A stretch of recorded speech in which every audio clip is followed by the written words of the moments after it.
हम लोग श्रीमद् भागवतम के तीसरे स्कंद के 5वें अध्याय के 14वें श्लोक को देख रहे हैं और ये तीसरा दिन है इसके ऊपर। क्या है लिंक बड़ा सिंपल है। विदुर जी ने बताया इससे पहले के श्लोकों में कि भगवान की कथा परम आनंद देने वाली है। तो जो लोग मनुष्य देह प्राप्त करके भी नहीं सुन रहे उनके लिए वे निरंतर शोक कर रहे हैं। जो निरंतर कथा से विमुख हैं उनके लिए निरंतर शोक कर रहे हैं विदुर जी। क्या यार इतनी बढ़िया चीज़ें नहीं सुन रहे। मेरे पीछे बोलिए।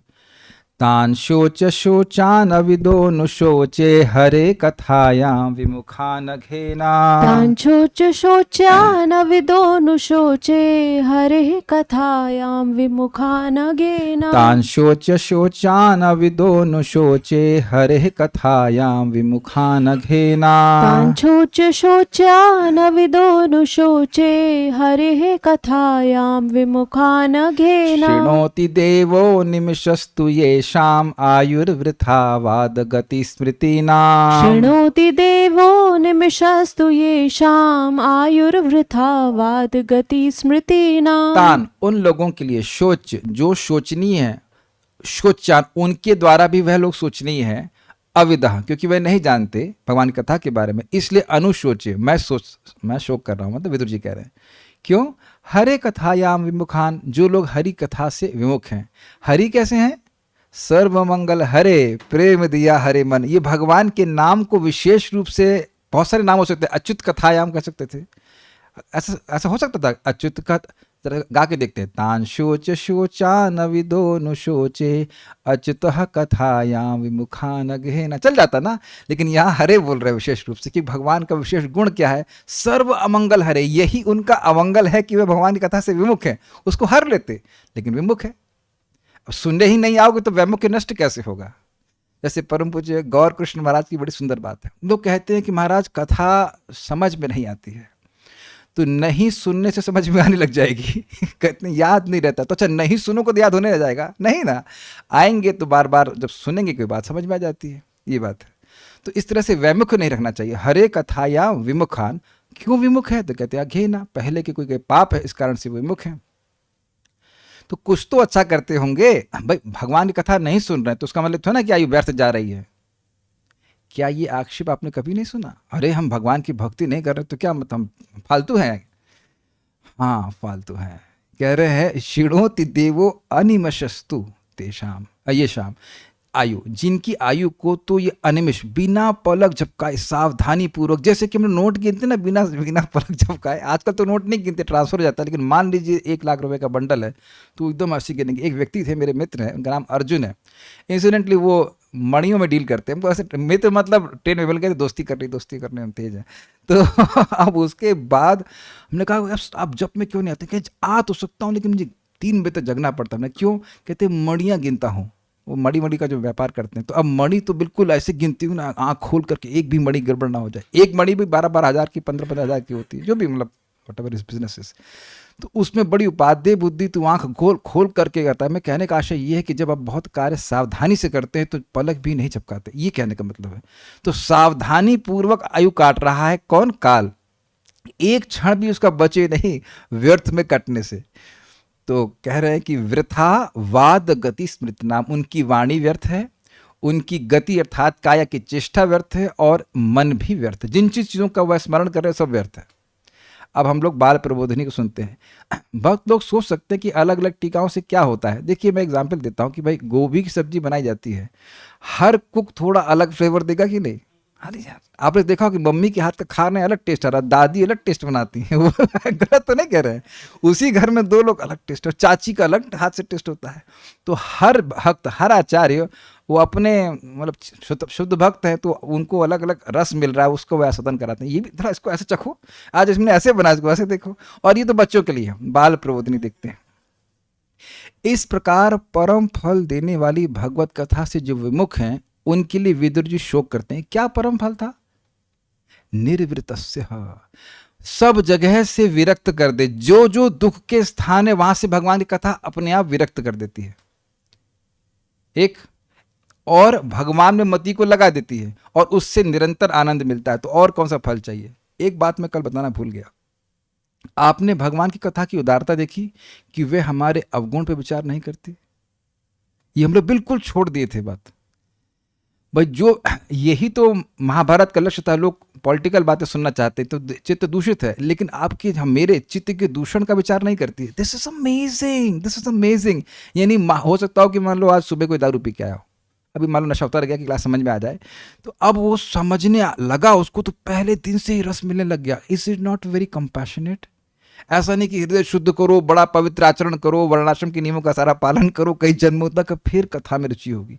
कथा अपने आप में आनंदमय है, इसलिए पहले दिन से ही व्यक्ति को अच्छा लगता है। क्या ये उदारता नहीं है भगवान के नाम की? प्रभुपाद जी के आसपास जितने हिप्पी घूम रहे थे, वो हरे कृष्ण कीर्तन कर रहे थे, क्यों? अच्छा लग रहा था ना। भगवान का नाम कितने दयालु हैं, वो शुद्ध कर देते हैं, वो शुद्धता की अपेक्षा नहीं करते। इतना परम फल देने वाली कथा से जो विमुख है उनके लिए विदुर जी शोक करते हैं। अब देखिए क्या कह रहे हैं, जो श्रवण के अनधिकारी हैं जैसे पशु पक्षी आदि, तो वे शोचनीय है। भाई क्यों शोचनीय है? जीव जंतु, लेकिन बेचारे अब सुन नहीं सकते, सुनने के बाद भी समझ नहीं सकते हैं। परंतु मैं उनके भी अधिक शोचनीय जनों के लिए निरंतर शोक करता हूं। उनके नहीं होना चाहिए, उनसे भी होना चाहिए, उनसे भी अधिक। वे कौन है? तो कहते हैं कि श्रवण का अधिकार प्राप्त करने पर भी जो संचित क्रियमाण पाप के कारण हरि कथा से विमुक्त हैं, जो पाप का स्टॉक स्टोर किए हैं और वह क्रियमाण है। क्रियमाण का मतलब एक्टिव, जिसका फल आपको मिल रहा उसे क्रियमाण कहेंगे। जैसे आप कहीं पैसा इन्वेस्ट करते हैं तो तुरंत उसका रिटर्न नहीं मिलता है ना, तो अब जिसका रिटर्न मिल रहा है, जिसका रिटर्न मिल रहा है, उसको कहेंगे क्रियमाण इन्वेस्टमेंट। गलत तो नहीं कह रहे हैं, सही बोल रहे हैं हम, सीए नहीं किए, एक मोटी मोटी बात बता रहे हैं आपको। तो अब इतनी सिंपल सी बात है, तो पहला आदमी बहुत पाप किया है, इस कारण उसका रिटर्न क्या आ रहा है कि उसकी मति भगवान में नहीं लगेगी। याद होगा आप लोगों को, कौन दुर्योधन की वक्त, जानामि धर्मम न च में प्रवृत्तिम जानामि अधर्मम न च में निवृत्ति। मैं जान रहा हूं कि धर्म क्या है, लेकिन उसमें मेरी प्रवृत्ति नहीं है, और मैं जान रहा हूं कि अधर्म क्या है, उसमें मेरी निवृत्ति नहीं है। मैं उसे हटा नहीं पा रहा हूं अपने मन को। ये है विमुख।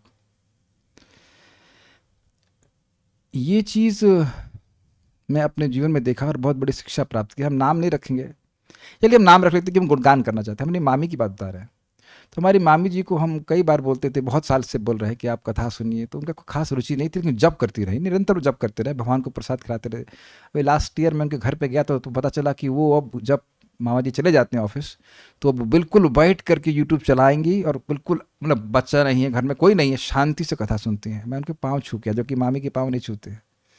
आपको पता है भांजे लोग नहीं छूते ना, मामा के नाम है। आखिर माता जी बहुत अच्छा किया, मुझे पता है कि आगे उनका बहुत उज्जवल हो। Every day she is hearing.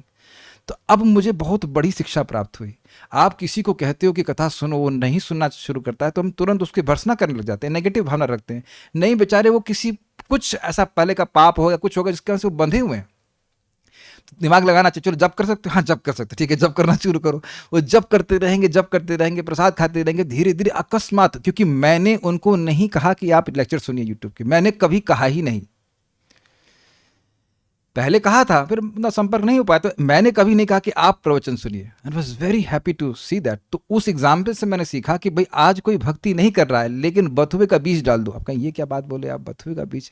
परम पूज्य वृंदावन चंद्र महाराज बहुत सुंदर बात कहे कि देखिए, आप किसी को भक्ति में लेके आ रहे हैं, आपने संपर्क दिया, तो इसका मतलब ये नहीं कि वो तुरंत भक्ति स्वीकार कर लेगा, लेकिन बीज पड़ गया है, कालांतर में भक्ति जरूर करेगा। जैसे बथुए के बीज को भी गर्मी चल रही है, अब बो दीजिए, कुछ नहीं उगेगा, लेकिन जाड़े में अपने आप उगने लगता है, समय आ जाता है। हम ये एक्सपेरिमेंट कर चुके हैं, मैं और तनेश प्रभु ने सोचा चलो हम लोग गेहूँ वीट ग्रास उगाएंगे। तो हम गेहूं को अभी गर्मी में कब बोते, गलत टाइम पे बो दिए, वो सब सड़ गया, वो उगा नहीं। हम लोग प्रतीक्षा करते रहे, पानी डालते रहे, लेकिन फिर दूसरे वक्त को पूछा, कहते भैया नवंबर में उगता है वो। अभी डाल। तो उसी प्रकार से आप किसी को भक्ति का संपर्क दे रहे हैं तो निश्चित वो फलीभूत होगा। चाहे नाम जप करने के लिए बोल दीजिए, जो आधा माला करे, 11 माला करे। आपके सर 11 माला करवाते, 11 महामंत्र कराते थे। भक्ति माधव प्रभु नासिर रामकृष्ण प्रभु कॉलेज से हैं, तो कोई कुछ नहीं करे तो कहते 11 बार करो। 11 बार महामंत्र कौन नहीं कर लेगा, लेकिन लाभ तो बहुत अधिक है। वो करते करते फिर एक व्यक्ति ने मुझे फ़ोन किया आपके कॉलेज से कि वो है 16 माला जब कर रहा है, वो आश्रम भी ज्वाइन कर लिया। कहा प्रभु जी आप आए थे कॉलेज में, ऐसे बताया था, हरे कृष्ण मंत्र लाइक दैट। सी कौन व्यक्ति, आपने ये बात समझ लीजिए, अमोघा भगवत भक्ति, भक्ति जो है अमोघ है। अब किसी कारण से लोग बंधन में है, नहीं समझ पा रहे, कोई बात नहीं, आज वो जितना कर रहे हैं वो उनका संचित है, आगे जाकर के जो रिटर्न मारेगा समझ में आ गया ना मैं क्यों बोल रहा हूँ? ये पहले का किया पाप है, वो जो रिटर्न मार रहा है, तो उसकी वजह से उनको बिल्कुल कोई रुचि नहीं आ रही कथा में। समय होने के बाद भी हमको एक भक्त हम जानते हैं, वो दीक्षित भी कहते, प्रभु जी समय है लेकिन मन नहीं करता है क्लास में आने का। तो हमने कहा ठीक है, जब कीजिए, जब कर रहे हैं, एक दिन वो छोड़ नहीं पाएंगे कथा को। कथा की उपस्थिति होने मात्र से व्यक्ति कथा में नहीं आता है, उसकी कुछ तो रुचि होनी चाहिए, कुछ इच्छा होनी चाहिए ना। तो अब मैं इस विज्ञान को समझ रहा हूँ कि कोई व्यक्ति मान लो कथा में नहीं आ पा रहा, तो उसकी वीकेंड हम शोक कर सकते हैं, लेकिन सिंपल कुछ दो, प्रसाद दीजिए, घर नाम जप दीजिए, कुछ कुछ कर ले संपर्क, धीरे धीरे करके वो आने लग जाएगा। समझ रहे हैं ना बात को? और एक बार वो इसको एक बार भी व्यक्ति को रुचि होगी फिर छोड़ नहीं पाएगा। कृष्ण कथा इतनी इंटरेस्टिंग है। सही बताऊं तो हम पहले परम पूज्य राधा गोविंद महाराज के प्रवचन हम तो लाइव भी सुने हैं। उस वक्त तो नए डिवोटी थे, महाराज 9 बज गया है, बंद क्यों नहीं कर रहे? हमको लगता था इतनी भूख लग रही है, इतनी भूख लग रही है। उस सब कुछ थोड़ा थोड़ा समझ में आता था कि भाई क्या है, कुछ तो समझ में नहीं आता था। और याद भी आता था कि महाराज एक ही प्राय जन्माष्टमी पे एक ही श्लोक लेते थे। वो कौन सा श्लोक है भूल रहा हूँ मैं, लेकिन एक श्लोक लेते थे। कौन सा था? कोई विशेष श्लोक लेते, हर बार महाराज ऐसे लेते थे। तो लोग मैं पूछते एक ही श्लोक बार बार क्यों लेते हैं? या मैं देखा करता हूँ, मैं तो साक्षात सुने महाराज अजामिल कथा सुना रहे हैं, तो अब अजामिल का प्रसंग महाराज के साथ कथा में ऐसे बताएंगे जैसे कभी बताया ही नहीं है, और सामने वाले को पता ही नहीं, इतने उत्साह, इतने रिफ्रेश वे में वो बताते हैं। तो मैं धीरे धीरे हम लोग अप्रिशिएट कर पाते हैं कि कृष्ण कथा में वही बात अब बार बार सुनते हो, वो और आस्वाद नहीं लगती। इसे बथुए वाला एग्जाम्पल हमको बड़ा पसंद आता। महाराज तो बता रहे थे कि आप मान लीजिए कहीं जा रहे हैं और किसी को कोई व्यक्ति पूछे भाई वो प्रचार का वो कार्यक्रम में जाना है, वो कहाँ है? तो वो व्यक्ति खाली इतना बता दे, वो यहाँ से जाके राइट, वहाँ से लेफ्ट जाके वैसे कर लीजिए, तब भी आप कुछ नहीं गिनेंगे लेकिन कृष्ण उससे गिन लेंगे। तो आप इस समझ रहे से हम सीख क्या रहे हैं? उस व्यक्ति का जो पाप रिटर्न मार रहा है बेचारा, इस वजह से नहीं आ पा रहा, इट्स लाइक बीइंग बाउंड, बंधा हुआ व्यक्ति। तो अपने को उसकी भर्सना नहीं करनी है, उसको हमें मदद करनी, किसी तरह से कुछ पुण्य कर ले, कुछ पुण्य कर ले। देखिए परम पूज्य राधानाथ महाराज का क्या अमेजिंग महाराज है भाई। बोले Prabhupada gave a sense of respect and dignity to the hippies also, and that's why they were attracted. आप बताइए, आप में से किसी ने हिप्पी को सर्व किया और मान लो करा हो, तो आप उसका फेसबुक में डालेंगे, I am serving hippies, I am serving prasadam for hippies. What an amazing statement. नहीं, आज का मुझे शब्द याद है, महाराज बोले थे कि कोई व्यक्ति कीर्तन को जरा सा अप्रिशिएट भी करता था, then Prabhupada was ready to give his life for him। मुझे याद आ रही, वो तुलसीदास जी भी कहते हैं ना कि उसने एक बार भी राम बोला है, चौपाई तो मुझे याद नहीं है, लेकिन एक बार भी राम बोला, उसके चरणों में अपनी चमड़ी बिछा दूंगा। मैं this is the faith of this devotees, this is very nice. ये ना वो हिप्पी था, वो ड्रग लिया हुआ था और प्रभुपाद कीर्तन कर रहे थे, क्लास दे रहे थे, और वो आया वो टॉयलेट पेपर लेकर के, तो उसको प्रभुपाद ने कुछ डिस्टर्ब नहीं किया, जाके उसने कहा, वो जाके टॉयलेट में रख दिया। तो प्रभुपाद ने कहा कि just see he also wants to serve, just see the magnanimity of Srila Prabhupada. तो आप समझ रहे हैं कि इस विज्ञान को समझें कि भाई वह क्यों नहीं आ पा रहा है, सीखना चाहिए।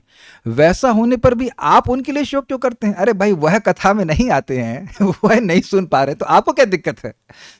क्योंकि निमेष रहित अर्थात सर्वदा सावधान देव अर्थात काम स्वरूप, काम नहीं, स्पेलिंग मिस्टेक हो गया, काल होना चाहिए, काल स्वरूप सूर्य उनकी आयु को काट रहा है।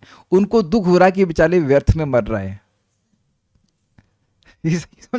मर तो हर आदमी, लेकिन ये व्यर्थ में मर रहे हैं। अच्छा, ये श्लोक आप जानते हैं, आयुर्हरति वै पुंसाम उद्यनस्तंचयन्नसौ तस्य ऋते यच्छणो नीत उत्तम श्लोक वार्तया। सूर्य उदित हो रहा है और अस्त हो रहा है, सबकी आयु को बराबर काट रहा है, बराबर काट रहा है, केवल उस व्यक्ति के लिए जिसका एक भी क्षण भगवान की कथा में आया है, लगा है। ये ऐसे नहीं, जिसका एक भी क्षण भगवान की कथा को लेके आया है। कितना अमेजिंग है। बहुत सारी व्याख्या हो सकती है, बस इतनी बात हम बोल के आगे बढ़ते हैं। परंतु आप ऐसे कैसे, स्पेलिंग मिस्टेक है, कह सकते हैं? क्योंकि जो लोग कथा सुन रहे हैं उनकी आयु को भी तो सूर्य काट रहा है ना। बहुत मजेदार बात, हमको बड़ा अच्छा लगा था, बच्चे लोग खुश। बात प्रवृत्ति, यह सत्य है। परंतु भगवत कथा को सुनने वालों को प्राप्त होने वाले परम फल को दर्शाने से उनकी आयु का क्षय सफल है। समझ में आया? प्रभुपाद जी अगर आप उसको खोलेंगे 2317, तो उसमें कह रहे हैं कि जो व्यक्ति भगवान की कथा में एक क्षण भी लगाया है उसका भगवत धाम जाना गारंटीड है। तो परम फल मिलेगा ना। तो आप समझने का प्रयास कीजिए। मान लीजिए किसी के पास ऐसा हो कि भाई ये बहुत सुंदर स्थान उसका घर है और उसकी बुकिंग बोलते हैं क्या होता है कि इस दिन के बाद आपको उसका पोजीशन मिलेगा, समथिंग ऑफ दैट सॉर्ट। तो जैसे जैसे दिन बीतेगा तो खुश होगा ना, क्योंकि परम फल मिल रहा है।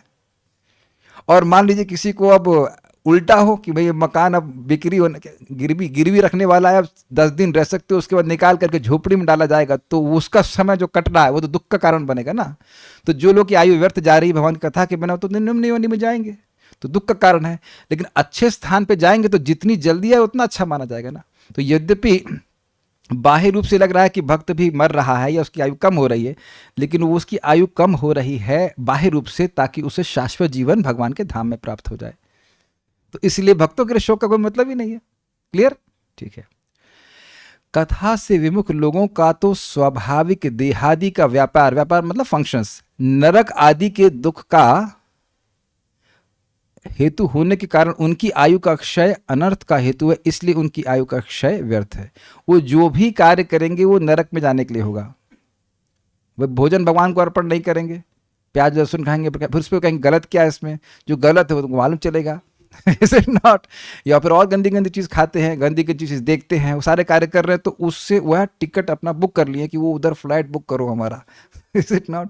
कुंभी पाक में कुछ 1000 साल कुंभी पाक रहेंगे, फिर दूसरा जो और कौन से नरक है वो सब जगह दर्शन करके आएंगे। तो है कि कहाँ गए, नरक भ्रमण टूर।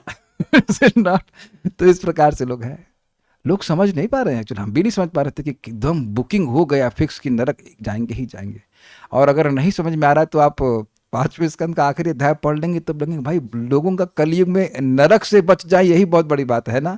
मच्छर मार रहे हैं किसी को, उसकी वजह से नरक है, आपको पता है। वो कहेंगे भाई इसमें क्या गलत है, तो वहाँ बोलते हैं कि देखिए मच्छर को नहीं पता है कि आपका खून पीने से आपको दर्द होता है, आपको पता है कि किसी को मसल ले जाए तो कितना दर्द होता है। ये है ना, उसमें वर्णन है उसमें। तो इसलिए मच्छर को हमारा खून पीने से नरक नहीं जाना पड़ेगा। If we are devotees he will get some purification because we have prasadam blood. लेकिन हम मारेंगे तो नुकसान होगा। ऑल्दो भक्तों को नरक नहीं जाना पड़ेगा, लेकिन भक्ति में कुछ कमी आ जाती है, नहीं करना चाहिए, मच्छरदानी लगा लेना चाहिए। इसको स्पष्ट करने के लिए कहते हैं कि वे वाणी, देह एवं मन के द्वारा जो कुछ भी करते हैं तो वृथा अर्थात नरक आदि के दुख का हेतु ही होता है।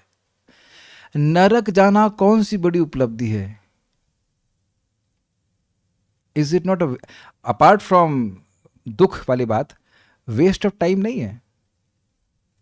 वहां कौन से बड़े अच्छे लोग रहते हैं। महाराज पे बताते हैं अजामिल के प्रसंग में कि जो नरक के दूत भी होते हैं वे भी वहीं से ग्रेजुएट किए रहते हैं। उन्हीं परिवार, मतलब उसी के लोगों में से कुछ लोगों को प्रमोशन दे दिया जाता है। ऐसे जेल में कुछ लोगों को कैदियों में से इंचार्ज बनाते थे, तुम रोटी बांटो। तो ऐसे वो यमदूत कहीं बाहर से, कोई देवलोक से नहीं आते, उन्हीं में से ग्रेजुएट कर लेते हैं कि भाई अब ये लोग यमदूत बनेंगे। किसी को मारना, काटना, दागना, just not a good habit ना। लोग चीख रहे हैं, सोचिए कभी आप अस्पताल में गए हैं, वैसे तो हॉस्पिटल में क्लास हो, लेकिन लोग उतना चीखते नहीं है, चीखते भी होंगे तो ऊपर, लेकिन किसी अस्पताल में जाइए, लोग कभी कभी बहुत चीख रहे हैं। आपने कभी वो चीख सुनी है अस्पताल वाली? मेरे पिताजी एक बार भर्ती हुए थे तो मैं गया था पीजीआई में, किसी को और मतलब कुछ कष्ट था, वो चीख रहे थे। How painful that is. तो ऐसे कार्य करना जिससे ऐसा स्थान प्राप्त हो, ये व्यर्थ नहीं हुआ। अच्छा ये बता दीजिए कि हमने भक्ति में छोड़ा क्या है? बढ़िया खाने को मिल रहा है, गाने को मिल रहा है, सुंदर वस्तुएं देखने को मिल रही हैं, भगवान श्री कृष्ण का दर्शन है, तो इंद्रियों का व्यापार तो छोड़ा नहीं गया हमने। इंद्रियों का व्यापार चल रहा है, केवल भगवत संबंध में है। प्रभुपाद कहते हैं भाई तुम्हें डांस ही करना है तो भगवान के लिए डांस करो ना, क्या कठिनाई है? और भी फ्री में, मंगल आरती में तो हमारा बढ़िया सुंदर डांस होता ही है, तो उसमें तो कोई पैसे नहीं लगते। और वह आदि पुराण का वक्तव्य है, भगवान कहते हैं कि जो मेरे सामने नृत्य करता है, obviously it has to be in a mood of devotion, not like मतलब अपने को सेंटर में रखते हुए नहीं, then he purchases me. Simple सी चीजें सोचिए, बहुत अच्छी सी बातें हैं। तो ये सब व्यर्थ हुआ ना। मनुष्य जीवन प्राप्त करके भगवान के पास जा सकते थे, असीमित सुख प्राप्त कर सकते थे, उसकी जगह असीमित दुख मिलने वाले कार्य कर रहे हो, जो कि इस समय भी दुखमय है ना? इस समय भी दुखमय है और आगे और दुख देने वाला, तो व्यर्थ हो गया कि नहीं? ये बात है। मैंने कई बार एग्जाम्पल दिया, कई बार तो नहीं दिया, अभी रिसेंटली एग्जाम्पल दिया कि आप लोग रिकॉर्डेड न्यूज ना सुनेंगे कभी, सॉरी रिकॉर्डेड क्रिकेट नहीं देखने वाले। कभी देखा है? लाइव देख ले तो देख लिया, उसके बाद रिकॉर्डिंग का किसी को इंटरेस्ट नहीं होता। लेकिन कितने ही भक्त लोग, हम सब लोग रिकॉर्डेड प्रवचन सुनकर खुश नहीं होते हैं। दिस मीन्स ये है ही आनंदमय, क्या कर सकते हैं, लेकिन लोग ऐसे पड़े हुए, तो इसलिए व्यर्थ। तात्पर्य प्रभुपाद जी का, प्रकृति के गुणों के अनुसार मनुष्यों तथा भगवान के बीच 3 प्रकार के संबंध होते हैं। जो लोग तमोगुणी तथा रजोगुणी हैं वे ईश्वर के अस्तित्व के विमुख रहते हैं या ये ईश्वर के अस्तित्व को औपचारिक आपूर्तिकर्ता के पद पर मानते हैं। तमोगुणी लोग कहेंगे ईश्वर है ही नहीं भैया, कुछ नहीं, सब अपने मन की बात है। और दूसरा रजोगुणी क्या कहेगा कि वो तभी तक हैं जब तक वो मेरी इच्छा पूरी करते हैं। ये फैक्टर है। उनके ऊपर वे हैं जो सत्वगुणी होते हैं, वे दूसरी श्रेणी के लोग परब्रह्म को निर्विशेष मानते हैं। वो ये समझते हैं कि हम देह नहीं हैं, लेकिन ब्रह्म या भगवान की जो बात करेंगे वो निर्विशेष है। ठीक है। वे भक्ति संप्रदाय को स्वीकार करते हैं जिसमें कृष्ण कथा सुनना सर्वप्रथम साधन के रूप में होता है, साध्य रूप में नहीं। अब देखिए प्रभुपाद जी क्या तात्पर्य लिख रहे हैं। ये शोक की बात है कि नहीं? They will also not attain bhakti क्योंकि they don't want to attain भक्ति।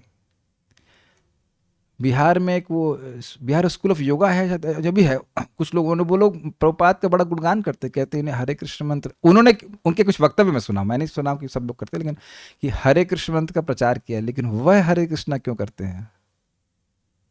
कृष्ण बनने के लिए। समझ में आ गया ना? मायावादी लोग भी आपको हरे कृष्णा करते हुए दिख सकते हैं या नामोच्चारण करते हुए दिखेंगे, लेकिन उनका उद्देश्य भक्ति प्राप्त करना नहीं है। वो भगवान में तो सायुज्य मिल जाएगा, से कहते हैं सायुज्य मतलब भगवान की ज्योति में लीन हो जाएंगे या भगवान में ही प्रवेश कर जाएंगे, ऐसी बल्कि भावना होती है। और इसी को प्रभुपाद ने, अगर आपको याद होगी तो मैं क्या कहा है, मोघाशा। मोघाशा का क्या मतलब था? प्रभुपाद कहते हैं कुछ भक्त ऐसे हैं जो लोग बाह्य रूप से भक्ति करते दिखते हैं लेकिन भगवान के शाश्वत अस्तित्व में विश्वास नहीं रखते। वो सोचते हैं कि हम सब कुछ एक जैसा है, उनको भगवत धाम जाने की जो उनकी आशा है वह विफल हो जाएगी।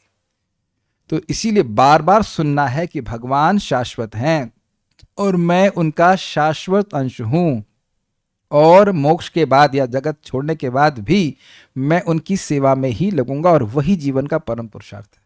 बहुत बड़े बड़े लोग भी गड़बड़ कर देते हैं इस बात में। आपको लगेगा तो बहुत अच्छे भक्त हैं, बिल्कुल ब्रह्म हो जाएगा, और बाद में अगर वाकई पूछ लीजिए कि जीवन का उद्देश्य क्या है तो कहेंगे नर तो नारायण बन जाएगा, या नारायण ही नर है नारायण ही नर के रूप में विद्यमान, ऐसे करके बातें कर लेंगे। मतलब आप ही भगवान है, बस भूल गए हैं। तो प्रश्न तो ये है कि भगवान तो कहते हैं कि मैं तो वेदाहम समतीतानि वर्तमानानि चार्जुना भविष्याणि च भूतानि माम तो वेद न कश्चन। मैं तो सब कुछ जानने वाला हूं। तो जो भगवान है तो हम सब कुछ कैसे भूल गए? लेकिन सामान्य जनता के पास वैसी बुद्धि कहाँ होती कि वैसे कुछ बोलेगा तो उसको विरोध कर सके। समझ आ गया? उनसे भी ऊपर वे हैं जो शुद्ध भक्त हैं, वे भौतिक सत्वगुण के ऊपर दिव्य अवस्था में स्थित रहते हैं। ऐसे लोग निश्चित रूप से आश्वस्त रहते हैं कि भगवान के नाम, रूप, यश, गुण इत्यादि परम स्तर पर एक दूसरे से अभिन्न होते हैं। उनके लिए कृष्ण कथा को सुनना कृष्ण के आमने सामने मिलने के तुल्य होता है। यही बात प्रभुपाद जी प्रकाशानंद सरस्वती के केस में कहते हैं। वो 3 बार चैतन्य चैतन्य बोले, कृष्ण नहीं बोले। तो वहाँ पे जो ब्राह्मण था, क्या नाम था, महाराष्ट्री ब्राह्मण, आई एम नॉट श्योर, वो एक ब्राह्मण थे जो उनके पास गए थे महाप्रभु के बारे में उनको बताने के लिए। तो वह महाप्रभु के पास लौट के और बड़े दुखी थे कि इसने 3 बार चैतन्य चैतन्य बोला, कृष्ण क्यों नहीं बोला? तो उन्होंने कहा कि ये कृष्ण के अपराधी हैं, इसलिए कृष्ण का नाम उनके मुख से आएगा नहीं। फिर प्रभुपाद तात्पर्य में कहते हैं कि देखिए भले ही वह कृष्ण बोल भी दें, they can never realize that is Krishna. वो कभी नहीं ये रियलाइज कर सकते हैं कि वह कृष्ण है। अब आपको मैं फॉर्मूला बताता हूं जिसके द्वारा आपको रियलाइजेशन हो जाएगा कि कृष्ण का नाम कृष्ण से अभिन्न है। आप कहेंगे अब इतने आप हाई हो गए हैं कि आपको हो गया है। नहीं, हम आपको पथ बता रहे हैं, हम भी इसी पे चलने का प्रयास कर रहे हैं। प्रभुपाद जी इसको अंतलीला के चैप्टर 3 में, जहाँ हरिदास ठाकुर जी और महाप्रभु का डिस्कशन है, वहाँ बहुत बढ़िया सूत्र बताते हैं। कहते हैं कि देखिए जैसे जीवात्मा भगवान कृष्ण का नित्य दास है, ऐसे ही वे भगवान के नाम का नित्य दास है। तो इस भावना को स्वीकार करके, नित्य भगवान के नाम के दासत्व को स्वीकार करके 2 चीज करे। एक, निरपराधिक रूप से नाम उच्चारण करे, और दूसरों को नाम देने का प्रयास करे। तो ऐसे व्यक्ति, that person is elevated to the understanding that the holy name is not different from Krishna. तो जो समझ गए ना, उसको ये ज्ञान अंदर से भगवान एम्पलीफाई कर देंगे। यानी कि भक्ति जैसे जैसे आपकी कैसे कहेंगे, एम्पलीफाई हो जाएगी, ऊर्जान्वित हो जाएगी, ऊर्जान्वित बोलेंगे, बोला वर्धित हो जाएगी, तो आपको समझ में आ जाएगा अपने आप कि ये तो भगवान है। इसको बुद्धि के द्वारा नहीं ग्रहण कर सकते, लेकिन एटीट्यूड क्या है समझना चाहिए, मैं कृष्ण के नाम का नित्य सेवक हूं। तो दो चीज, एक हम निरपराधिक रूप से जप करें, लेकिन वो पर्याप्त नहीं है। After that you also try to spread the holy name. अरे भाई एक सिंपल सी बात है, इस जगत में आइसक्रीम भी खाते इसका प्रचार करते हैं कि नहीं यार बड़ी अच्छी गोलगप्पे खाए, बड़ी आइसक्रीम खाई, उसके लिए कौन से ज्ञान की जरूरत होती है? अगर आपको नाम से लाभ हो रहा है तो आप दूसरे को बताएंगे, किसी को तो बताएंगे, किसी को भी नहीं बताएंगे। It will be very surprising, आप किसी को नहीं बताएंगे। एनीवेज, तो हम आपको समझा रहे थे ये बात कि भगवान ऐसा प्रकाशित करते हैं। अगर आप लोग याद हो, प्रथम स्कंद में प्रपात कहते हैं, वो वाला श्लोक है ना, तद्वाद सर्ग वाले श्लोक में था या एनीहाउ किसी श्लोक में था, जिसमें कहते हैं Narad ji has kindly appeared in the pages of Shrimad Bhagavatam. Narad ji बड़ी कृपा करके भागवत के पन्नों में प्रकट हुए हैं।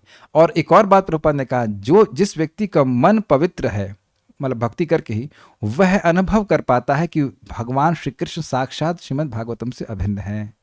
तो नाम रूप गुण लीला आदि सभी कुछ भगवान है, तो भगवान का संपर्क मिल रहा, ये बात प्रभुपाद कह रहे हैं। जिसकी जो शुद्ध भक्ति में प्राप्त हुआ, यानी कि स्पेशली अगर हम सुनते हैं भाव भक्ति के स्तर पर एकदम क्लियर हो जाता है कि नाम और नामी में कोई भेद नहीं है। नाम और नामी में भेद कभी भी नहीं था, लेकिन इसका अनुभूति भाव स्तर पे होती है। समझ रहे हैं कि कुछ लोग कहेंगे हमको नाम में रुचि इसलिए नहीं हो रही है क्योंकि हरे कृष्ण मंत्र रूपी हम एक भौतिक शब्द बोल रहे हैं। That is absolutely wrong. फिर अगर हम भौतिक शब्द तो हम अनादिकाल से बोल ही रहे हैं, चैचे चैचे भी किए होंगे, कभी भव भव भी किए होंगे, तो उससे तो कोई पवित्रता हुई नहीं। नाम साक्षात भगवान से अभिन्न है, नित्य शुद्ध अभिन्नत्व नाम नामिना, लेकिन उसका रियलाइजेशन हमको इसलिए भी नहीं है क्योंकि हमारा हृदय पवित्र है। ये समझना चाहिए। और ऐसा भी नहीं कि नाम कभी अच्छा नहीं लगता। तो अब मधुर कदम नहीं पढ़ेंगे तो आप समझ सकते हैं, कभी अच्छा लगता है कभी नहीं लगता, उससे क्या, लेकिन वो दिव्य वस्तु है। ओके।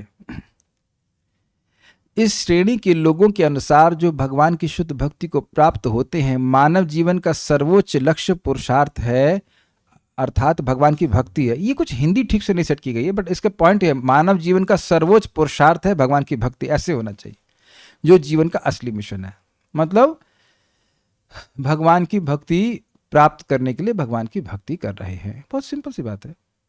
क्योंकि निर्विशेषवादी लोग मानसिक चिंतन में लगे रहते हैं और भगवान में श्रद्धा नहीं रखते, अतएव उनका कृष्ण कथा सुनने से कोई सरोकार नहीं होता। जैसे कि अब आप सोचिए, प्रैक्टिकल एग्जाम्पल, स्वयं श्रीमन चैतन्य महाप्रभु काशी में प्रेम की बाढ़ लेके आ गए और प्रकाशानंद सरस्वती कहते हैं ये भाव के लिए है, इनकी ये भाव के लिए यहाँ काशी में नहीं बिकेगी, तुम लोग वेदांत पढ़ो, डिस्टर्ब होने की जरूरत नहीं है। अरे कौन डिस्टर्ब नहीं होना चाहेगा महाप्रभु के इस प्रेम संकीर्तन से? सोचिए, महाप्रभु स्वयं कीर्तन कर रहे हैं फिर भी लोग विमुख रह सकते हैं। बिल्कुल। अब काशी है ही कितना बड़ा, मतलब 30-40 किलोमीटर में, और महाप्रभु की स्वयं कीर्तन कर रहे हैं। कई दिन महाप्रभु वहां पर रहे, तब भी वो मिलने नहीं गए, खुद भी नहीं गए और 60,000 चेलों को भी नहीं लेके गए, और महाप्रभु भी नहीं गए। आपको पता है महाप्रभु को इनविटेशन देते थे कि आइए भोजन करिए, और एक्सटर्नली तो महाप्रभु मतलब सन्यासी संप्रदाय में लिए हैं, लेकिन कह देते नहीं मैं आज व्यस्त हूँ, कहीं और इनविटेशन है, खाने भी नहीं गए। और आप उसमें सुनिएगा जबरदस्त बात, जब महाप्रभु ने उनको भक्त बना दिया और नाम संकीर्तन करने लगे तो उन्होंने भोजन दिया, और वह भोजन भगवान को अर्पित भी नहीं था, फिर भी महाप्रभु ने इसीलिए स्वीकार किया बिकॉज दे चैंटेड हरे कृष्णा। आप देखिएगा प्रभुपाद जी के तात्पर्य का, अमेज्ड, आई वाज अमेज्ड। भाई महाप्रभु पे थोड़ा कोई उन्हीं को तो भोग लगता है उनको ही भोग लग गया, और क्या है, उनके लिए कोई नियम नहीं है। But I was surprise how much Mahaprabhu is like, and उनको कितना अच्छा लगता है अगर सच बात को स्वीकार करे तो। सिद्धांत उन्होंने स्वीकार किए वहाँ पे, और उसके बाद हरे कृष्ण बोला तो वहाँ पे स्वीकार। अदरवाइज चाहे कितना हो सन्यासी हो, 60,000 सन्यासी जिसके शिष्य हों, उसको महाप्रभु कुछ नहीं गिन रहे हैं, कुछ भी नहीं गिन रहे हैं। ये हमेशा पकड़ के चलना चाहिए इस बात, क्योंकि कोई भी व्यक्ति नाम उच्चारण कर रहा है with this proper attitude, Mahaprabhu loves him like anything. आप लोग पोर्टफोलियो के रामकृष्ण प्रभु गडरिये तो नहीं है मैं भी नहीं हूँ।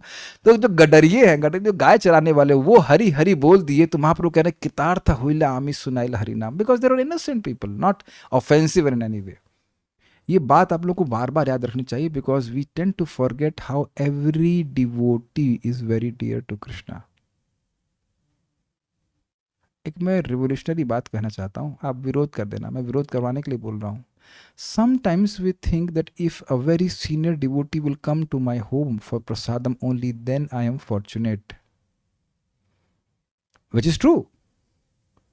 कोई शुद्ध भक्त आएंगे जो महाअमर कई सालों से भक्ति कर रहे हैं, हमारे घर में प्रसाद पाएंगे तब हमारा जीवन सफल होगा या हमारा घर सफल होगा। ऐसा आप गलत नहीं कह रहे, लेकिन जो भक्ति स्वीकार कर रहा है वह भी तो भगवान को बहुत प्रिय है। महाप्रभु से पूछा गया ना कि गृहस्थों को उद्धार कैसे होगा, कह रहे दारू पी के नहीं नहीं, जॉब करके नहीं, नाम उच्चारण करके और वैष्णवों की सेवा करके। तो प्रश्न किया कि वैष्णव कौन है? वैष्णव मतलब जो एक बार भी नाम बोलता है, लेकिन इसको और क्लियर किया कि नाम बोल रहा है और उसकी विश्वास है कि कृष्ण भगवान हैं, मैं उनका शाश्वत सेवक हूँ। नहीं तो रामदास नाम के व्यक्ति भी थे जो 24 घंटे नाम कर रहे थे, लेकिन उनको महाप्रभु नेग्लेक्ट कर दिए थे, और डांटे तो नहीं थे लेकिन नेग्लेक्ट करते थे। और प्रभुपाद कहते he was not a very high devotee. Prabhupada ने यह भी नहीं कहा कि वो नॉट डिवोटी है, लेकिन कहा हाई डिवोटी नहीं, तो उसकी अंडरस्टैंडिंग ठीक नहीं है। आगे महाप्रभु की कृपा से ठीक हो जाएगा। तो इन लोगों का कृष्ण कथा सुनने से कोई सरोकार नहीं होता। किन लोगों का? जो निर्विशेषवादी है। वो अब क्या चिंतन क्या करते हैं, क्या ब्रह्म है और क्या ब्रह्म नहीं है, लेकिन मिलता क्या है? बोरियत। क्यों? बीकानेर में एक है, मतलब मायावादी कह लीजिए, निर्विशेषवादी हैं, वो हम लोग को फोन करके पेमेंट करके प्रभुपाद जी की भागवतम और चेतन चरितामृत के सेट लिए हैं। हम लोग तो नहीं ले रहे हैं ना उनके ग्रंथ। समझ में आया? जिसमें भगवान गायब हैं तो रस ही नहीं मिलेगा। खीर बहुत बढ़िया बनाई, देखने में चीनी गायब कर देंगे तब कैसे चलेगा? तो उनका जो चिंतन चल रहा है, हम आप गए थे किताब देने के लिए, तो वो उनको ढेर सारी किताब दे दिए, तो मैं शिष्टाचार में ले लिया। फिर जो भक्त हमको लेके गए थे उन्होंने कहा आप लीजिए, कहीं बहा दीजिएगा, ये बहाने योग्य ही है। ये ज्ञान लीक हो जाए, ये अज्ञान लीक हो जाए, बह जाए तो वही अच्छा है, किसी के पास ठहरना नहीं चाहिए। प्रभुपाद के ग्रंथ है ना तो उनको, लेकिन हाँ मैं इसलिए क्यों बोल रहा हूँ कि भले वो सरोकार ना रखें, लेकिन उस ज्ञान से वो सुखी नहीं हो रहे हैं, because Krishna is not pleased by all this impersonal Brahman meditation. और अगर इस निर्विशेष ब्रह्म की धारणा से प्रसन्न होते तो व्यासदेव जी की ओर हो रहे थे। वो बोल रहे हैं कि मैंने ब्रह्म का भी चिंतन किया है वेदांत सूत्र में, लेकिन फिर भी मैं शोक कर रहा हूं, जबकि उसमें तो न शोचती न कांक्षती है ना। जो ब्रह्म का अनुभूति कर लेगा उसको तो शोक नहीं होना चाहिए। हम गलत तो नहीं कह रहे, प्रथम इसका बोल रहे हैं कि हम वेदांत सूत्र को भी लिख दिए हैं, ब्रह्म का विवेचन भी कर दिए हैं, फिर भी वो शोक कर रहा है, फिर भी संतुष्ट नहीं हुआ। इट्स अमेजिंग कि कृष्ण का संपर्क प्राप्त किए बिना कोई सुखी नहीं हो सकता। ठीक है, ऐसे लोग उच्च कोटि के शुद्ध भक्तों की दया के पात्र हैं। अरे बड़ी बढ़िया बात है। देखिए फिर वही चलते हैं, प्रकाशानंद सरस्वती भगवान से विमुख, तो महाप्रभु के एक गृहस्थ ब्राह्मण जो शिष्य थे वो उन पे दया कर रहे हैं, क्योंकि उन पे महाप्रभु की कृपा हो चुकी हो, तो आनंद में कहते हैं महाप्रभु उन पे भी दया कीजिए, उन पे भी दया कीजिए। तो महाप्रभु अपने भक्त की बात सुन करके दया करने के लिए गए। वेरी इंटरेस्टिंग, वो प्रसंग बड़ा सुंदर है। तो भक्तों को दुख होता है, ये लोग कहाँ पड़े हुए हैं, लोग ब्रह्म ब्रह्म बोल रहे हैं, इससे कुछ नहीं होगा। प्रभुपाद जी बड़ा सुंदर शब्द बोलते हैं, आपने सुना हो, नहीं सुना होगा, हमने भी अभी रिसेंटली सुना, कह रहे हैं शंकर मत चैतन्य पथ। समझ आया? मत हम स्वीकार करेंगे शंकराचार्य का कि भाई सब कुछ अंततोगत्वा निर्विशेष है, लेकिन उसकी सिद्धि कैसी होगी? हरे कृष्णा कृष्ण कृष्ण हरे हरे, हरे राम राम राम हरे। समझ आया आपको? शंकर मत और चैतन्य पथ। पथ क्या है? हरे कृष्ण मंत्र करेंगे, आसान है, शुद्धि अच्छी हो जाती है, लेकिन शुद्ध होकर क्या करना है? सब कुछ जीरो करना है, निर्विशेष करना है। एक बहुत गुगली फेंक रहा हूं, देखते आप समझ पाएंगे कि नहीं। 3 प्रकार के चित्त होते हैं, विषयाकार, ब्रह्माकार और भक्ति वाला।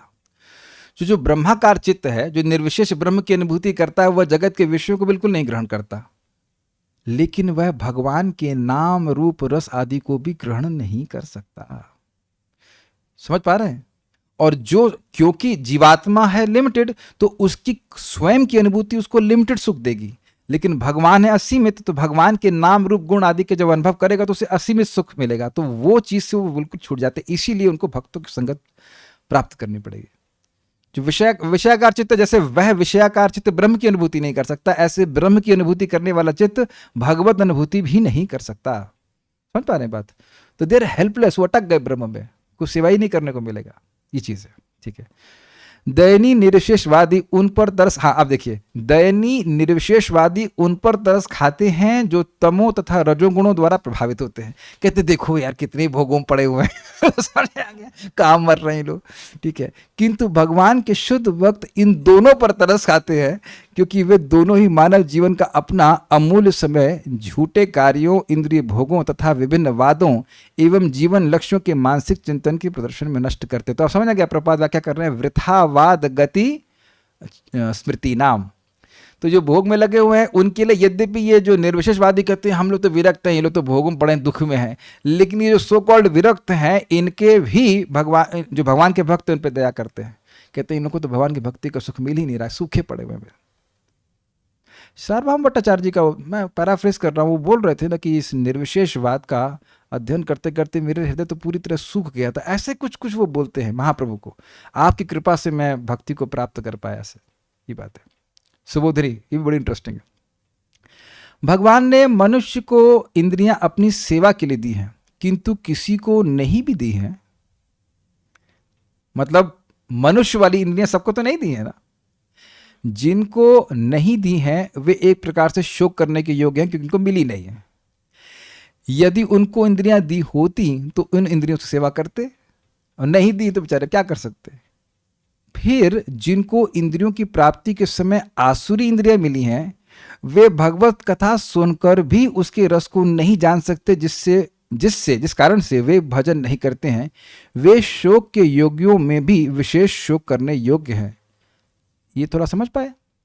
आसुरी इंद्रिय का क्या मतलब है? भाई इंद्रियां तो सबकी वैसी होती हैं, आंख नाक कान सब वैसी होता है, लेकिन चित्त आसुरी है। इसलिए कथा सुनने के बाद भी उसमें कुछ नहीं है, फालतू है। मुझे याद है पहली बार जब मैं डिस्कवर योरसेल्फ सुना था तो 400 मैंने और मित्रों को बोला यार कितना बड़ी भाई कहकर छोड़ दिया। बस कहने को पढ़ाई में बहुत तेज है। प्रवीण नाम था, मुझे याद है व्यास का, बहुत अच्छा लड़का, बहुत अच्छा था, ऐसे बहुत अच्छे हैं, बातचीत करने सब ठीक है, फालतू। या मुझे IIT में भी मैं याद है, एक लड़का था बहुत अच्छा था, ऐसे बहुत सद्गुण था सब कुछ उसका। अरे भाई देखो माता पिता की सेवा करनी चाहिए, ये कथा वथा कुछ। और एक और भी मुझे व्यक्ति याद है, वो उनको निर्विशेषवाद में बहुत रुचि थी और वैसे बहुत अच्छे व्यक्ति थे। और उनको हम सर के पास लेके गए थे, प्रवचन सुने, लेकिन उसके बाद फिर ध्यान चालू कुछ दिन गए, मायापुर भी गए तो केवल कुछ तो सुकृत मिला, प्रसाद साथ पाए, लेकिन फिर ध्यान चालू, ध्यान कर रहा है। वो सब पहले का बैकअप असर रहता है। तो सब आसुरी इंद्रिया है जिसके द्वारा व्यक्ति भगवान की कथा को सुनने के बाद उसमें रुचि नहीं रखता है। ये समझ में नहीं, क्यों देखा भी जाता है कि कुछ लोग, आप भगवान के नाम की महिमा कहोगे ना, और आपको ऐसे मुस्कुराएंगे जैसे आप भावुक है बोल भाव की बात है, बोल दो विश्वास है जैसा लग रहा है कि मतलब सब कुछ बस अब विश्वास पे निर्भर करता है और हम लोग बेवकूफ हैं और भावुक लोग हैं ना, ठीक है, अच्छे लगा भावुक था, ठीक है। ऐसा एकदम कटाक्ष वाला स्माइल करते हैं, जैसे लग रहा है सारा ज्ञान उन्हीं को संपन्न, सबको पता है ऐसे कर। एक और बात हमको बड़ी मजेदार याद आ रही, लखनऊ में मैं प्रवचन कर रहा था। 4 प्रकार के लोग भगवान के पास आते हैं, तो एक ज्ञानी आ गए। जब मैं व्याख्या कर रहा था कि ज्ञानी भी आता है, तभी आके बैठे थे। वो बोले यहाँ प्रवचन भी, हम तो सोच रहे थे केवल भजन वजन होगा कुछ की तरह। फिर उसको बोले ज्ञान के बाद भी भगवान के भजन की जरूरत होती है। हमने कहा हाँ भैया, असली ज्ञान तो यही है कि भगवान हमारे नित्य स्वामी है। तो अब देख रहे हैं कि लोग सोच रहे हैं कि ज्ञान जब तक नहीं हो रहा है तब तक भजन करना है, उसके बाद एकदम अब और कुछ भक्ति करने की जरूरत नहीं है। This is how there contamination is there, generally यही कंटामिनेशन रहता है। तो खैर ये सब आश्रय वृत्तियां हैं। वे शोक के योगियों में भी विशेष शोक करने योग्य हैं, अथवा जो सत्संग के अभाव से इस विषय को इसको जानते ही नहीं, उनका भी मैं शोक करता हूं। मतलब वो कभी कथा मिली ही नहीं है। तात्पर्य यह है कि इन सब के लिए मुझे दुख होता है कि ये भगवत विमुख क्यों हो रहा है। वे भी यदि दैव गति से भगवान के सम्मुख हो जाएं तो वे शोक योग्य नहीं होंगे। किसी तरह से वह भगवान की भक्ति करने लग जाएं, कुछ मौका मिले, आप समझ गए, भले वो पूरा ना स्वीकार करे, कुछ तो उनको भाग्य मिले कि वो आ जाए कथा में सुने, तब भी शोक के योग्य नहीं होंगे। चलो भाई कम से कम स्टार्टिंग तो हुआ। ये बहुत सुंदर बात है। प्रभुपाद जी अपने तात्पर्य में कहते हैं कि कोई भी व्यक्ति तुरंत भगवान के पास नहीं जा सकता है। कम से कम प्रोसेस तो स्टार्ट हो। ये बड़ी गंभीर बात है। क्यों? क्योंकि एक बार भक्ति का संस्कार बन गया तो वो किसी भी कर्म से नष्ट नहीं हो सकता। क्यों? क्योंकि भक्ति किसी भी कर्म से उत्पन्न होती नहीं है, इसलिए किसी भी कर्म से नष्ट भी नहीं हो सकती है। वो तो चाहे वो कितना ही भोगों में पड़ा गया, कुछ भी हो गया, लेकिन जो भी उसने भक्ति के कार्य किए हैं वो आगे जाकर फिर रिटर्न मारेंगे, फिर उसे भक्ति में लेके आएंगे। मंदिर में एक भक्त थे बड़े अच्छे, उन्होंने मेरी साउंड सिस्टम वगैरह चलाना सिखाया। तो बाद में मालूम चला कि वो फिल्म इंडस्ट्री में काम कर रहे हैं 20 घंटे। अब पता नहीं अभी कहाँ है, लेकिन लाइक दैट।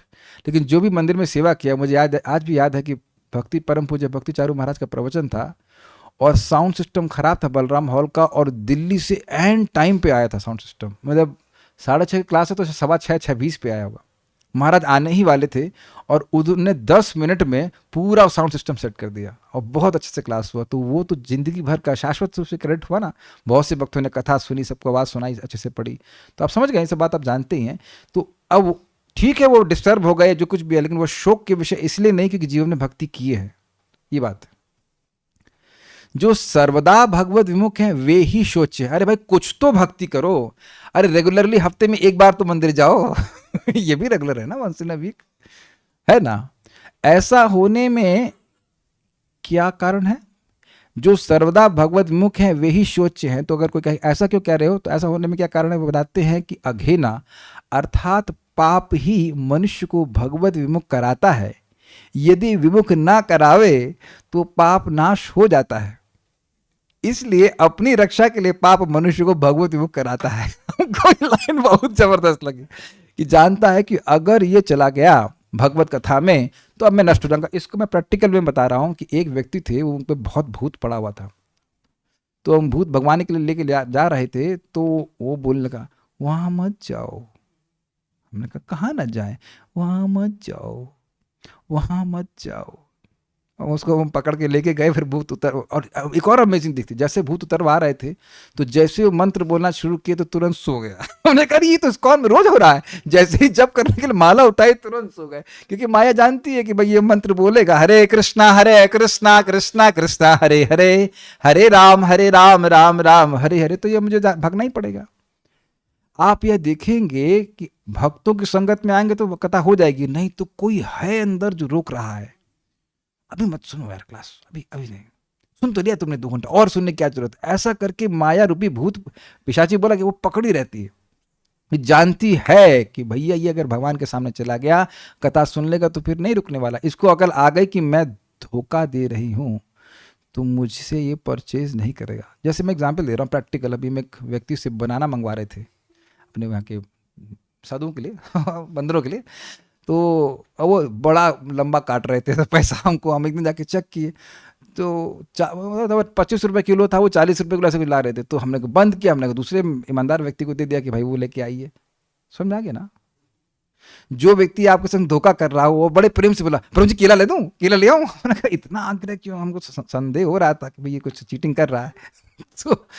तो जो व्यक्ति की चोरी पकड़ी गई है उस पर आप क्यों विश्वास करेंगे? समझ में आया आपको?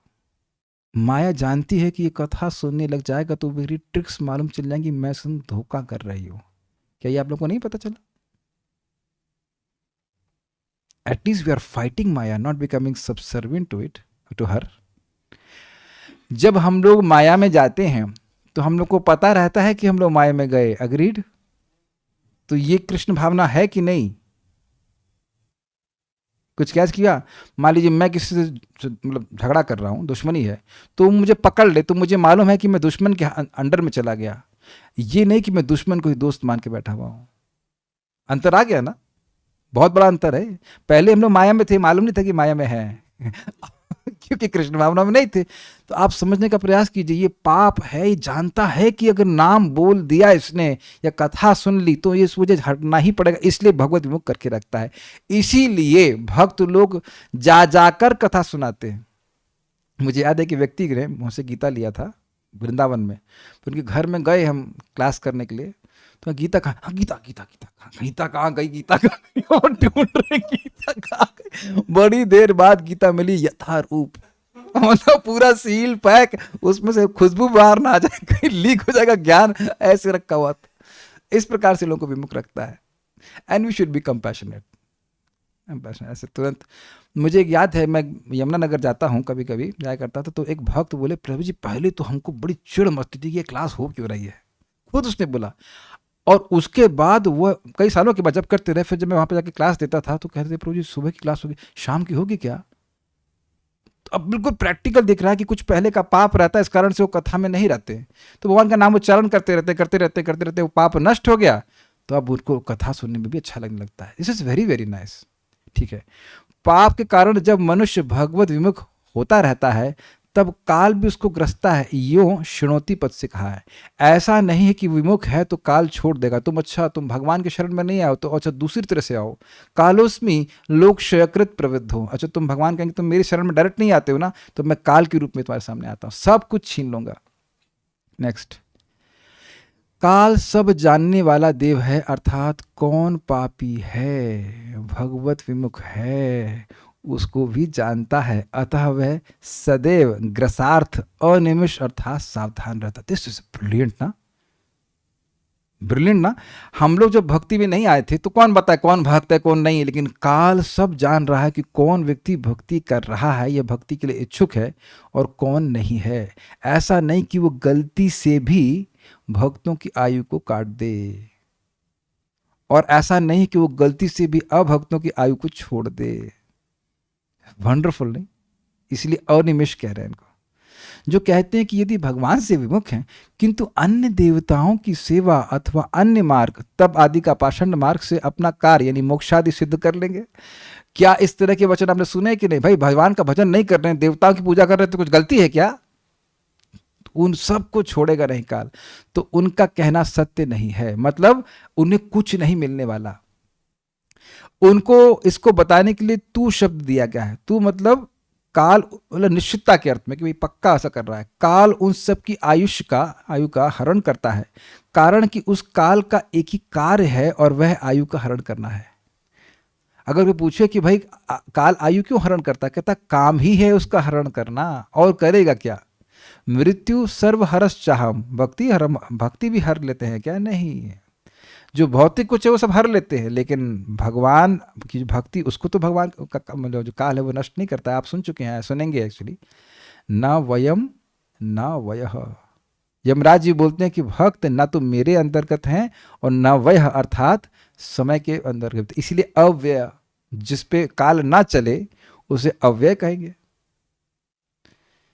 आप देखो कि हम सब लोग डंबों की तरह शुरू करते हैं ना, माला भी पकड़ना नहीं आता, हरे कृष्णा कृष्णा कृष्णा ऐसा भी लोग शुरू करते हैं, और क्रमे क्रमे से ही भक्त होय बेउत्तम, लगा रहे तो कितनी सारी प्रवीणता, कितनी सारी बात आ जाती है। काल तो आपको बढ़ा रहा है, काल के संग हम भक्ति में बढ़ रहे हैं, क्षय कहां हो रहा है? अग्रीड? जितना आप भागवत समझते हैं आज, पहले दिन से समझते थे, पहले दिन से सब जन्माद्य से बोलना शुरू कर दी थी, ये सब आ रहा है। यही परम पूज्य सच्चिदानंद महाराज बता रहे थे, you chant and you will see things and blessings will come to you in time. भगवान का आशीर्वाद एक के बाद एक समय के साथ आपके जीवन में आता रहेगा। ये तो मैं नहीं कर पा रहा था, ये कैसे हो रहा है? ये तो मैं नहीं कर पा रहा था, ये कैसे हो रहा है? ये काल के संग आता चला जाएगा।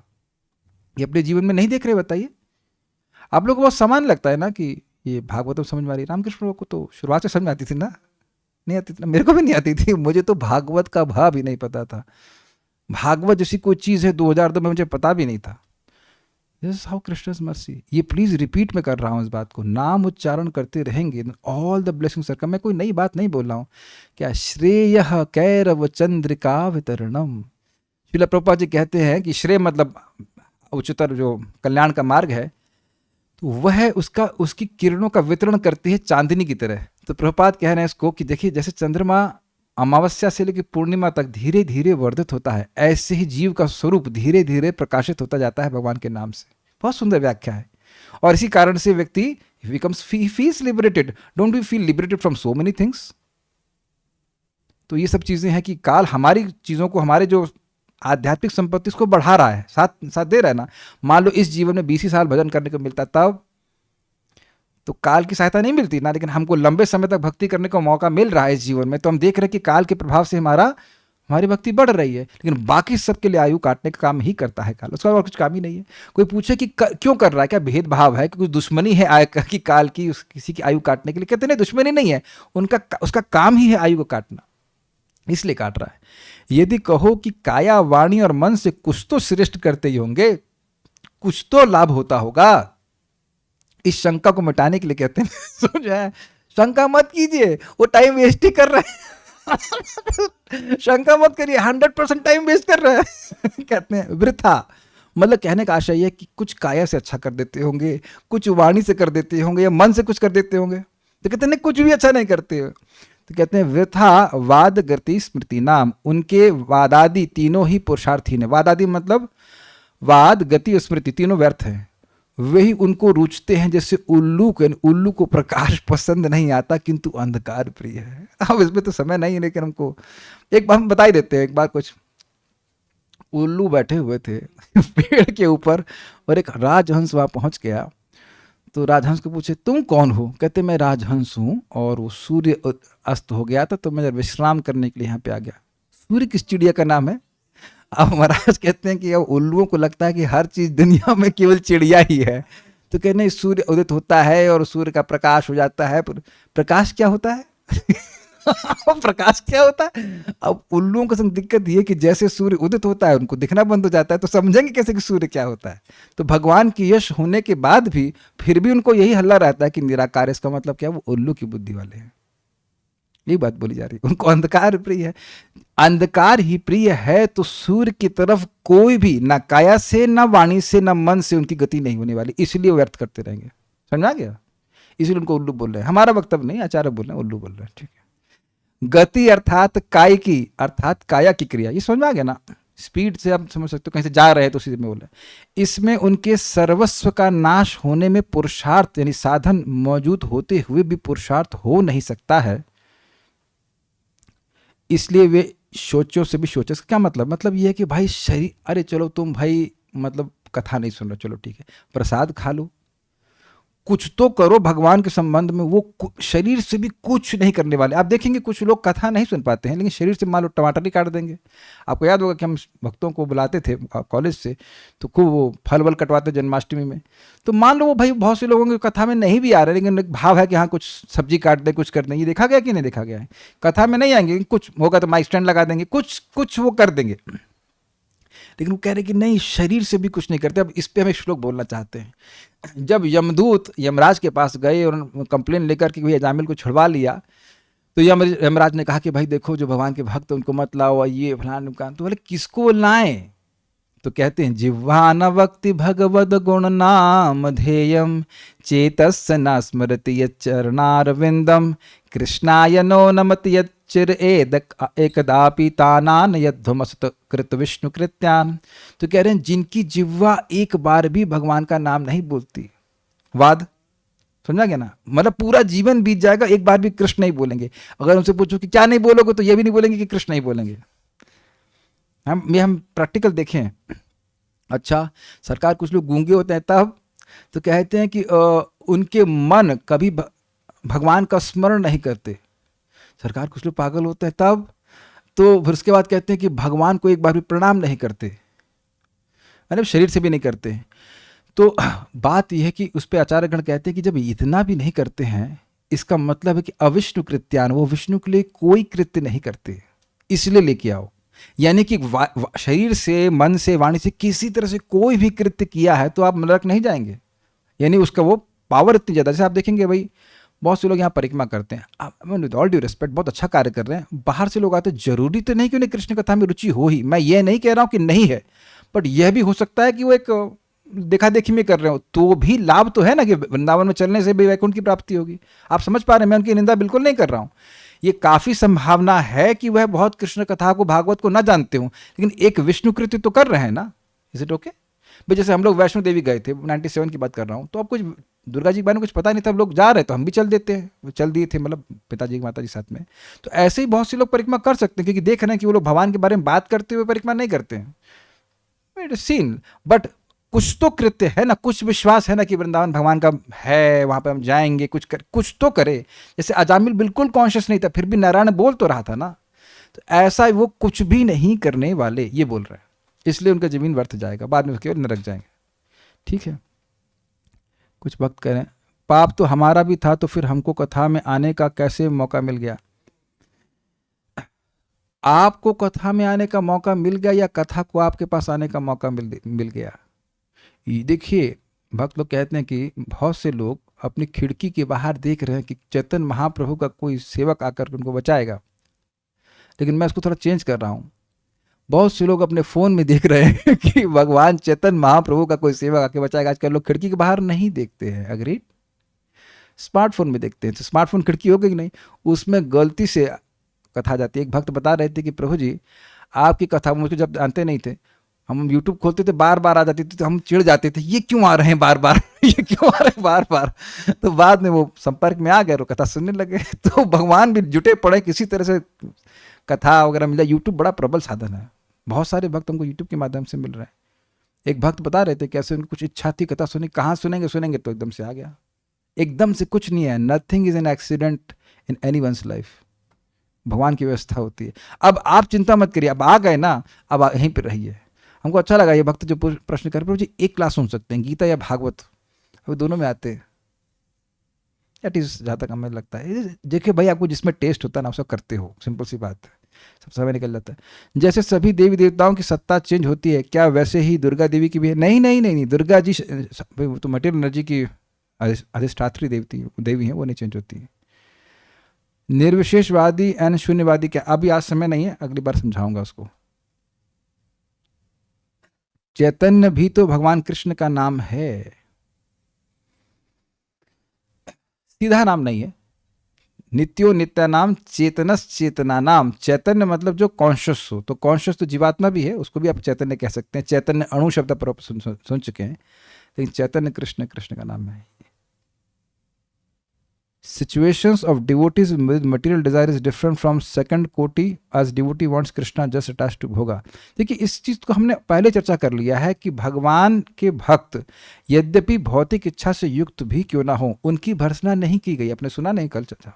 और एक और आपको हम 5वें स्कंद से आप ढूंढ लेना, सर्च करना सकाम है निष्काम, तो वहाँ चक्रवर्ती बात कहते हैं, उसी बात को प्रभुपाद जी कहते हैं, देयर इज नो सकाम डिवोटी। काफ़ी इनकरेजिंग है। कोई सकाम भक्त है ही नहीं भगवान कृष्ण का, क्योंकि जो भक्ति करता रहेगा उसकी सारी वासना समाप्त कर देंगे। छोड़ेंगे नहीं भगवान, छोड़ेंगे नहीं। हम लोग बस ना छोड़ें, छोड़ेंगे ही नहीं। ही डज, उनको छोड़ना नहीं आता। जब पूतना बोलती रही जोर जोर से छोड़ रहे, उसको नहीं छोड़ा, तो हम कौन सी खेत की मूली है। पूतना को माँ की गति दी है, तो उससे ज़्यादा तो घोर संकल्प वाला कोई नहीं हो सकता है। एक बात बोल के मैं रुकूंगा। परम पूज्य वृंदावन चंद्र महाराज यहाँ पे एक क्लास दे रहे थे, उनको मुझे बहुत अच्छी बात लगी। कह रहे कैसे भी चित्त से भक्ति करनी चाहिए। भक्ति चाहे निष्काम रूप से भक्ति करे, बड़ी अच्छी बात है, लेकिन कैसे भी भक्ति कर रहा है, बहुत अच्छी बात है, वेरी नाइस। क्योंकि उतनी शक्तिशाली है भक्ति, अगर वो करता रहा है तो उसका चित्त परिवर्तित हो ही जाएगा। लोगों को मारने की इच्छा से भी भक्ति की है, माता दीदी ने करी कि नहीं, और फिर भी उनका हृदय पूरी तरह परिवर्तित हो गया, सारा कलमश नष्ट हो गया। तो अब उससे ज़्यादा क्या कहा जाए। और आप लोग अपने लिस्ट बताना ना, कौन सी इच्छा है। किसी को एक पति चाहिए होगा, 2 तो नहीं चाहिए होंगे, ठीक है ना, 2 चाहिए किसी को। एक पति चाहिए होगा, एक होगा नौकरी चाहिए होगी, कार चाहिए होगी। आप देखेंगे कि मटेरियल डिजायर से फूस हो जाएंगे आपके। कहेंगे यार तुमको मांगना भी नहीं आया एक पति मांगना, ठीक है ले लो, अच्छा कार चाहिए ले लो, बंगला चाहिए ले लो, ये ले लो, वो ले लो। I mean this is very insignificant. वैसे मैं रामकृष्ण प्रभु आप बड़े दानी हैं, बड़े महान हैं, बड़े अच्छे भक्त हैं, मुझे 2 रुपया दे दीजिए यार तो इतना गुणगान किया 2 रुपया के लिए। आप देखना, भगवान का शब्द है, ये तो मैं मुझे पहले ही देना चाहता था, ये तो मैं अपने भक्त को पहले ही देना चाहता था। He loves you like anything। आप समझ रहे हैं, जिससे हम प्रेम करते हैं उसको दुर्गुण दिखते ही नहीं है, दिखते ही नहीं है। Krishna just loves that you have come to him because he knows that you will come to him. समझ आ रहा है मैंने क्या कहा? आप भगवान के पास आ गए। सब एक बात बोल के मैं रुकता हूँ, इससे पहले दरवाजा ना खुल जाए। देखिए सबसे कठिन कार्य तो हो चुका, सबसे कठिन कार्य था भक्तों की संगति मिलना और भक्ति में आना, क्योंकि उसमें लगा है अनादिकाल। काटिए, विरोध है तो नहीं ना कोई विरोध। और भक्ति का संपर्क प्राप्त करके अनंत समय तो किसी को भी नहीं लगा। अगर 100 जन्म भी बोल दिया जाए तो भी अनादिकाल से तो कम ही है। तो आसान कार्य करने में क्यों डरते हैं? सबसे मुश्किल काम तो हो ही गया ना।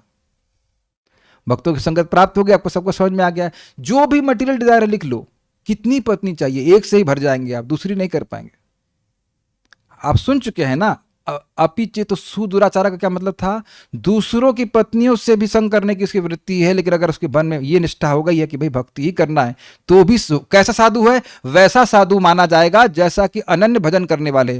वो क्या है, महात्मा नस्तु माम पार्था दैवीम प्रकृति आश्रिता भजन्ते अनन्य मनसो ज्ञाता भूतादिम अव्ययम। क्योंकि वे अनन्य भजन कर रहा है, इसलिए उसको वैसा ही साधु मानो जैसे कि वो लोग हैं। अब सब याद होगा, हम लोग पढ़ा चुके हैं भगवद्गीता में। अमेजिंग। वो जो कुछ भी है वो समझ लीजिए, भगवान का नाम, एक ही नाम सब कुछ नष्ट कर सकता है। भगवान जानते हैं, बस उसके लिए उत्कंठा को जागृत करने के लिए उसको रख रहे हैं, तो एक क्षण में सबको साफ कर सकते हैं। He can do that. He just making a devotee wait, बस, और कोई बात नहीं है। और अगर क्लियर होगा, आप सुनते रहिए, भागवतम इज अमेजिंग। तो ये सब रहस्यमय बातें, अब माधुर कदम नहीं पढ़ाएंगे तो और क्लियर हो जाएगी सारी बातें। एकदम क्लियर है कि काम जितना भी आपकी जो मटेरियल डिजायर हमारी है वो सब फूस हो जाएंगी। फूस मतलब बहुत छोटी सी हैं, भगवान सब पूरी कर देते, इससे कोई फर्क नहीं पड़ता, तुम जप करते रहो। ठीक है, okay, will stop here. Shrimad Bhagavatam की जय, श्रील प्रभुपाद की जय, निताई गौर प्रेमानंदे।